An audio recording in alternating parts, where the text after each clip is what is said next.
గోవా ముఖ్యమంత్రి మనోహర్ పారికర్ కన్నుమూశారు. ఆయన వయస్సు 63 సంవత్సరాలు.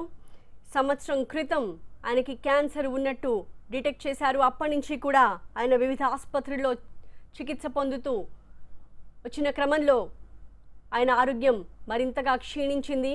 కొద్దిసేపటి క్రితమే ఆయన తుది శ్వాస విడిచారు.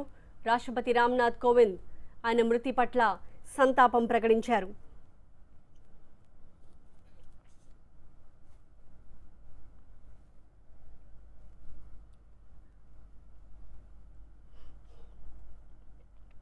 గోవా ముఖ్యమంత్రి మనోహర్ పారికర్ తుది శ్వాస విడిచారు. ఆయన వయస్సు 63 సంవత్సరాలు.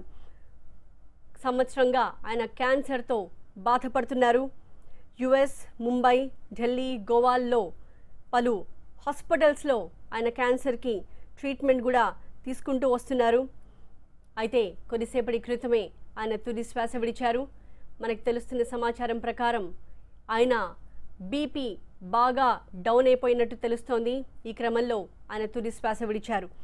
అయితే ఫిబ్రవరి 26న ఆయన Goa medical college and hospital వద్ద నుంచి డిశ్చార్జ్ అయినట్టు కూడా తెలుస్తోంది. అప్పటి నుంచి ఆయన ఇంటి వద్ద ఉంటున్నారు. అయితే ఇంట్లోనే ఆయన ట్రీట్మెంట్ తీసుకుంటూ ఉన్నారు. ఇవాళ ఆయన తుది శ్వాస విడిచింది కూడా పనాజీలోని ఆయన స్వగృహంలోనే. ఆయనకి 2 కుమారులున్నారు. ఆయన సతీమణి మేధా పారికర్ 12 ఏళ్ల క్రితమే చనిపోయారు. ముంబై, ఢిల్లీ, గోవాతో పాటు అమెరికాలో కూడా ప్రఖ్యాత హాస్పిటల్స్లో ఆయన క్యాన్సర్కి ట్రీట్మెంట్ తీసుకున్నట్టుగా తెలుస్తోంది. అయితే కొద్దిసేపటి క్రితం ఆయన తన నివాసంలోనే